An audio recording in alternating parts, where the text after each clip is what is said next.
presented by Adya Arnab Entertainment एक चारी से बोला दुर्गा भवानी की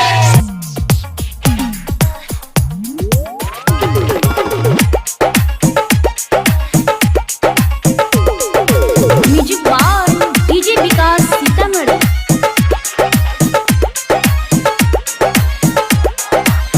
ए भौजी करा नवरात पूरा होई तोहर आस ऐसे जब खिसियाई हो देवी माई के कृपा से सब ठीक हो जाई हो देवी माई के कृपा से सब ठीक हो जाई हो। ए भौजी करा नवरात पूरा होई तोहर आस ऐसे जन खिसियाई हो देवी माई के कृपा से सब ठीक हो जाई हो मेहरा वाली के कृपा से सब ठीक हो जाई हो। ए भौजी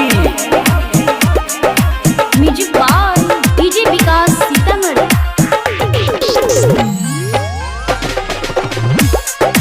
आद्या अर्नब रिकॉर्डिंग स्टूडियो एक चारी।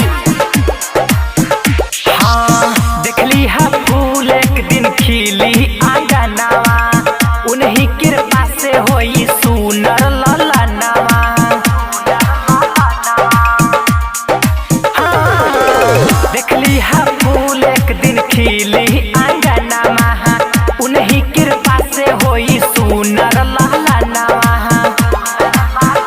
काहे मानत नहीं खूबात मन से करा पूजा पाठ बिहा चुनरी चढ़ाई हो तेरा वाली के कृपा से सब ठीक हो जाई हो मेहरा वाली के कृपा से सब ठीक हो जाई हो। Music by DJ Vikas Sitamarhi.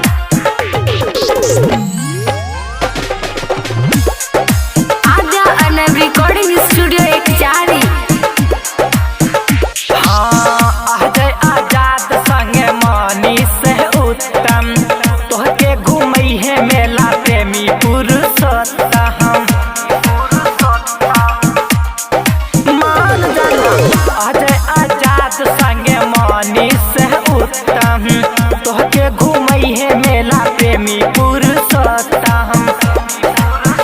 Chow mein चाट खियाइम जौवन कहबू दिलाई खूबे मजा आई हो भौजी का नवरात सब ठीक हो जाई हो जोता वाली के कृपा से सब ठीक हो जाई हो मेहरा वाली के कृपा से सब ठीक हो जाई हो पूरा घर परिवार भौजी ठीक हो जाई हो।